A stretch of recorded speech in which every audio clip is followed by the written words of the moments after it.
मोदी तेरी कब्र खुदेगी, ऐसे ऐसे नारे इस भारत में लगा दिए जाते हैं। तो आप मोदी जी को क्या सोच रहे हैं, पैदल भेज देंगे क्या? मैं तो आपको आज गारंटी में लिख के देता हूँ, जो मोदी सोना कह रहे हैं मत खरीदो, अगर जितना सोना भारत की आज महिलाओं के पास, भारत के लोगों के पास है ना, सिर्फ यही अपने खजाने खाली कर देना, 2-3 देश आसपास के जो है ना हमारे भिखमंगे दे, इनको तो यूं ही भारत में खरीद करके इनको भिखमंगा बना करके बाहर फेंक सकते हैं हम लोग। अगर हमारे सनातन धर्म के मंदिर सिर्फ अपने खजाना खोल देना, जनता भी छोड़ दीजिए, नहीं पाकिस्तान जैसे देश को तो हम यूं खरीद लेंगे। नरेंद्र मोदी ने तो अभी करोड़ों रुपया बचा दिया पार्टी फंड का, 10 रुपए की झाल मुड़ी खा करके विपक्ष को साफ कर दिया वहां पे। और विपक्ष करोड़ों रुपए लगा करके भी 5 सीटों से ऊपर नहीं ला पाया तमिलनाडु के अंदर। क्या बात कर रहे हो, ये है नरेंद्र मोदी। 10 रुपए की झाल मुड़ी खाते तो बंगाल साफ कर देते हैं विपक्ष से, आप उनकी तुलना कर रहे हो। फिर कह रहे हैं कि सोना मत खरीदो, ये आपकी इच्छा है, लेकिन प्रधानमंत्री जी की राय है कि अभी 1 साल तक मत खरीदो। लेकिन एक सरकार ऐसी भी थी जिसने भारत के लोगों से सोना मांग लिया था, और वो सोना कहाँ गायब कर दिया ये भी नहीं बताया। उसके अलावा मोदी जी कभी चेन नहीं पहनते, मोदी जी कभी सोने के कड़े ब्रेसलेट नहीं पहनते। लेकिन एक नेता थे दिल्ली के ईमानदार पार्टी के,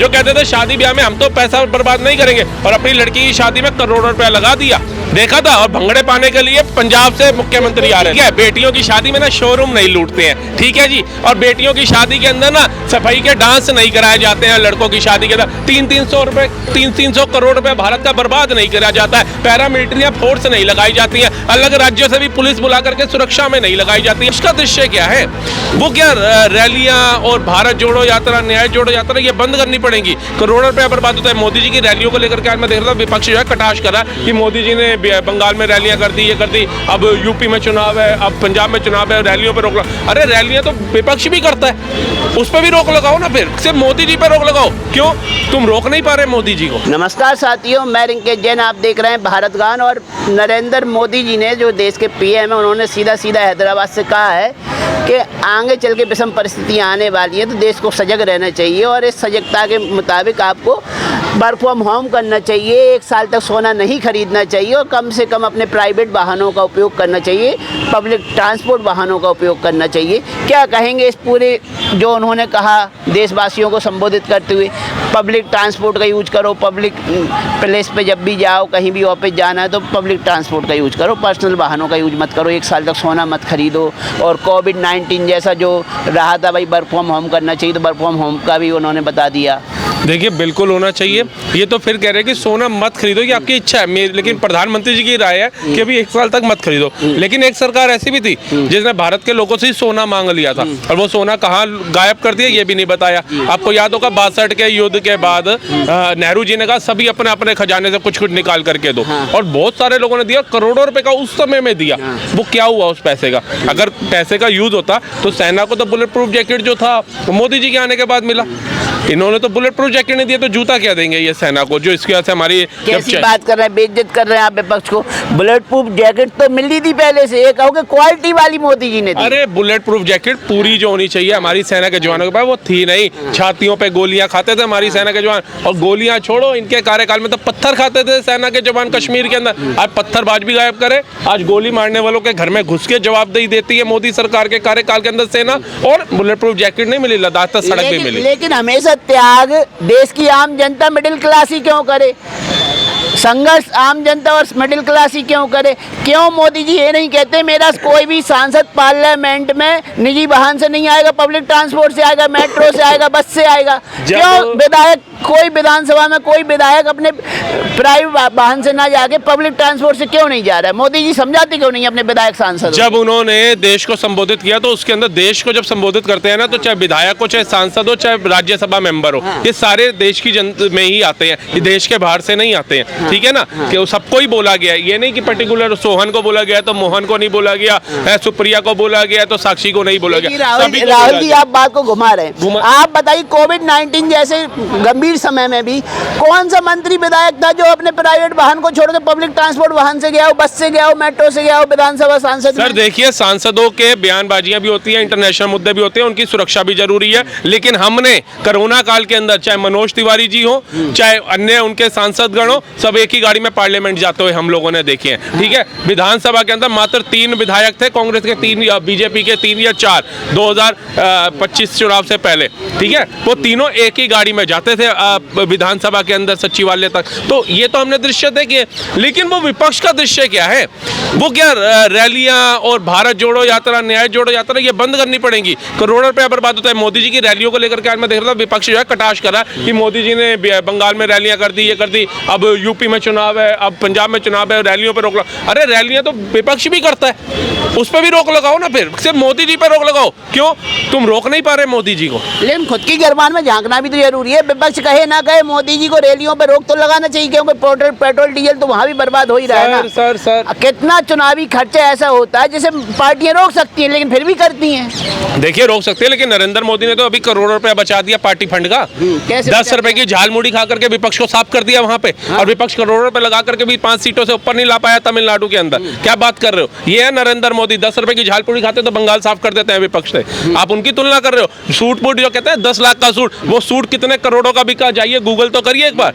ये लोग जो बोलते हैं ना मोदी जी ने झाल मुड़ी जिस 10 रुपए का नोट दिया उसको लाखों रुपए की बोलियां लग गई। कोई पंजाब से बोली लगा रहा है, तो कोई गुजरात से, तो कोई यूपी से, तो कोई कहां से, कि वो 10 रुपए का नोट वो भाई अगर मुझे दे देगा तो मैं उसको 1 लाख रुपए दूंगा, मैं 10 लाख रुपए दूंगा। मोदी जी का कौन सा नेता है जो बिना ज्वेलरी की, बिना सोना खरीदे ब्याह संपन्न कर लेता है? कौन सा मंत्री है जो अपनी बिटिया को दहेज में सोना नहीं देता हो? सर शोरूम नहीं लूटते। हाँ। ठीक है, बेटियों की शादी में ना शोरूम नहीं लूटते हैं। ठीक है जी, और बेटियों की शादी के अंदर ना सफाई के डांस नहीं कराए जाते हैं। लड़कों की शादी के अंदर 300 रुपए 300 करोड़ रुपए भारत का बर्बाद नहीं करा जाता है। पैरामिलिट्री फोर्स नहीं लगाई जाती है, अलग राज्यों से भी पुलिस बुला करके सुरक्षा में नहीं लगाई जाती है। ये तो नरेंद्र मोदी जी के नेताजी के करते हैं। लेकिन मोदी जी ये दावा कर सकते हैं क्या कि मेरा कोई भी सांसद, कोई विधायक 1 साल तक अपने बेटे या बेटी की शादी ज्वेलरी के साथ नहीं करेगा, सोना नहीं खरीदेगा? और जिसके पास सोना पड़ा हुआ है वो, जिसके पास सोना पड़ा हुआ है वो आप तो कह दो कि ये अभी खरीद के लेकर के आए। सोने के साथ कौन शादी करता है? जब शादी होती है तो नई ज्वेलरी बनवाई जाती है। सोना कभी पुराना नहीं होता है, ये याद रखना पत्रकार बंधु। सोना तो ऐसा है, आज भी पहनो तो नया है, कल भी नया है। और आज जो सोने की कीमत है, आप छोटी सी चेन तो पहन के निकलिए। आप ये बोलिए मोदी जी जिनके पास सोना है, ये चेन स्नैकर जो घूमते हैं ना, इनके ऊपर सख्त कार्रवाई कराई जाए, इनके फट्टे बजाए जाए। क्योंकि एक इंसान पाई जोड़ के अपने बच्चों के लिए सोना बनाता है और एक लुटेरा बाइक के ऊपर आता है सवार होकर के और चेन और बालियां खींच करके भाग जाता है। ऐसे लोगों पे कार्रवाई करनी चाहिए। और ऐसे एक नेता थे, आप प्रधानमंत्री की बात कर रहे हैं, प्रधानमंत्री के पास तो एक अंगूठी है, वो भी 2-2.5 लाख रुपए से ऊपर की नहीं होगी, आज की तुलना करूंगा। उसके अलावा मोदी जी कभी चेन नहीं पहनते, मोदी जी कभी सोने कड़े ब्रेसलेट नहीं पहनते। लेकिन एक नेता थे दिल्ली के, ईमानदार पार्टी के, जो कहते थे शादी ब्याह में हम तो पैसा बर्बाद नहीं करेंगे, और अपनी लड़की की शादी में करोड़ों रुपया लगा दिया। देखा था, और भंगड़े पाने के लिए पंजाब से मुख्यमंत्री आ रहे थे। बातें घुमाना आसान है राहुल जी, लेकिन तो गारंटी लेना, मोदी जी गारंटी तो ले कि मैं अपने विधायक और सांसदों की शादी बिना सोने के करवा सकता हूँ। बिल्कुल करा सकते। कहना क्या है, मोदी जी ने आदेश दे दिया ना, अब उनके सांसद होंगे या मंत्रीगण होंगे या विधायक होंगे कि ठुकरा देंगे मोदी जी के आदेश को? हर घर तिरंगा। मोदी जी के सांसदों को छोड़िए, पूरे भारत ने हर घर तिरंगा लहरा दिया था। आज से पहले देखा था तिरंगा लहराते हुए ऐसे पूरे भारत में? आप बताइए ना, तिरंगा तो किसी सरकारी संस्थान के अलावा कहीं लहरा ही नहीं सकते थे कांग्रेस। कैसे संभव है मोदी जी के कहने पे लोग 1 साल तक सोना ना खरीदे? संभव है? देखिए, हमारे परिवार के अंदर भी ना, आप भी होंगे ना, तो आप भी अपने बच्चों को घर जाके कहते होंगे बेटा अगर तू दूसरे रूम में बैठा तो इस रूम का एसी बंद कर दे। अब ये आपके बेटे के अंदर समझ होनी चाहिए, वो आपका कहना मानता है या नहीं मानता है। ठीक है, उसी तरीके नरेंद्र मोदी ने कहा मत खरीदो, डॉलर बाहर मत दो। अभी जो वैश्विक संकट आया हुआ है, 85 कंट्रियां जो आपस में जूझ रही हैं, भारत अभी भी स्थिर है। लेकिन मैं आपको एक प्रधानमंत्री होने के नाते आपको एक सुझाव दे रहा हूं कि अगर आप इस चीज को, प्रधानमंत्री होने के नाते पब्लिक ट्रांसपोर्ट से संसद जाएंगे प्रधानमंत्री जी? बिल्कुल जा सकते हैं। सुरक्षा की जिम्मेदारी आप ले लीजिए। सुरक्षा की जिम्मेदारी आप ले लीजिए। जिम्मेदारी सुरक्षा एजेंसियां लेंगी। सुनिए, फिर पत्रकार कौन होता है सुरक्षा की जिम्मेदारी लेने वाला? वही तो कह रहा हूं। फिर आप लोग ये बोलेंगे प्रधानमंत्री के लिए इतनी बड़ी बस वो कर दी तैनात, इतने में तो प्रधानमंत्री पेट्रोल वाली गाड़ी में पहुंच जाते जितनी डीजल की बस करवा दी। इतनी तो मोदी जी अपनी एक गाड़ी में पहुंच जाते जितनी आपने कार्रवाई चलवा दिया। तो आप ये देखिए कि प्रधानमंत्री को पाकिस्तान बाद में धमकी देता है, चाइना बाद में धमकी देता है, भारत में बैठे नफरती कीड़े पहले टुकड़े टुकड़े करने की धमकी दे जाते हैं। मोदी तेरी कब्र खुदेगी, ऐसे ऐसे नारे इस भारत में लगा दिए जाते हैं। तो आप मोदी जी को क्या सोच रहे हैं, पैदल भेज देंगे क्या? पैदल भेज देंगे देश के? पब्लिक ट्रांसपोर्ट सुरक्षित है नहीं है? आम जनता की सुरक्षा महत्वपूर्ण है या नहीं है? सर आप बता दीजिए, सुरक्षा है नहीं है? 2014 से पहले ट्रेनें उड़ती थी हवा में, 2014 के बाद कितनी ट्रेनों में ब्लास्ट हुए बता दीजिए। इतनी आपको पीएम की सुरक्षा पे विश्वास है तो पीएम मोदी पब्लिक ट्रांसपोर्ट से क्यों नहीं जा सकते? तो हमारे वो तो जा सकते हैं, जाने पे क्या था, चले भी जाए आपके मुंह में घी शक्कर, वो मोदी है, वो कुछ भी कर सकते हैं, ये याद रखना। जो मोदी जब चल देंगे ना, फिर आप ही लोग कहेंगे ये देखिए ये मेलो ड्रामा हो रहा है चुनाव जीतने के लिए। तो पता क्या है, विपक्ष की हालत ऐसी हो चुकी है और लेफ्ट मीडिया की हालत ऐसी हो चुकी है, टोपी मीडिया की हालत ऐसी हो चुकी है कि उनसे कोई पूछ लेगा भैया रोते क्यों, तो वो कहेंगे रोते नहीं है, 2014 के बाद से शक्ल ही ऐसी हो गई है। तो ये हालत हो गई है, मोदी कुछ भी करे उन्होंने रोना ही है। लेकिन कहीं ना कहीं तो मोदी जी हमेशा टारगेट मिडिल क्लास और गरीब फैमिली को ही करते हैं। क्या सोना से गरीब बंदा खरीद रहा है? हाँ। एक आपको डायलॉग याद होगा, एक सिलेंडर पे बात आई थी, तो कांग्रेस की एक बहुत बड़ी नेता थी, क्या सिलेंडर गरीब बंदा खरीद रहा है? अरे सोना गरीब खरीदे, अमीर खरीदे, मिडिल क्लास खरीदे, अपर मिडिल क्लास खरीदे, उसके पास अगर क्षमता है तो वो खरीदेगा, और अभी भी अगर उसको जरूरत है तो वो खरीदेगा। लेकिन अगर उसको जरूरत है तो खरीदेगा, बिना मतलब आपने कितने सुनहरों की दुकान पे सोना खरीदते देख लिया। यही भारत देश है ना। अभी दिवाली जब गई 600 किलो सोना खरीदा गया पूरे भारत के अंदर, 6 लाख किलो या 600 ऐसे समथिंग खरीदा गया, और सबसे ऐतिहासिक वो पल था। अरे क्या हो जाएगा, सोना खरीदना बंद भी कर दें भारतवासी तो क्या हो जाएगा, क्या फर्क पड़ेगा? नहीं, भारत तो सोने की चिड़िया थी, भारत क्यों सोना खरीदना बंद कर देगा? सोने की खदानें जो लूट करके ले गए, बस यही है कि अब अपनी जेब से पैसे निकाल करके उनसे वापसी लेना पड़ रहा है। और सोने की ताकत मैं तो आपको आज गारंटी में लिख के देता हूँ, जो मोदी सोना कह रहे हैं मत खरीदो, अगर जितना सोना भारत की आज महिलाओं के पास, भारत के लोगों के पास है ना, सिर्फ यही अपने खजाने खाली कर देना, 2-3 देश आसपास के जो है ना हमारे भिखमंगे देश, इनको तो यूं ही भारत में खरीद करके इनको भिखमंगा बना करके बाहर फेंक सकते हैं हम लोग, इतनी ताकत है। अगर हमारे सनातन धर्म के मंदिर सिर्फ अपने खजाना खोल देना, जनता भी छोड़ दीजिए, नहीं पाकिस्तान जैसे देश को तो हम यूं खरीद लेंगे, उसको भी छोड़ दीजिए। हमारे जैन समुदाय के जो लोग हैं, जितना वो टैक्स देते हैं, वो टैक्स को अगर हम उठा करके उसको फेंक देना, तो ये भिखमंगा देश तो वैसे ही भारत में आ जाए। भारत को आप क्या समझ रहे हैं? भारत कोई बिन पैंदे का लोटा नहीं है, भारत अपने आप में सक्षम है, और 2014 के बाद से भारत की ताकत पूरे विश्व ने देखी है। ऑस्ट्रेलिया में गूंजा Modi is the boss, Nehru is the boss नहीं सुना, इंदिरा इज द बॉस नहीं सुना,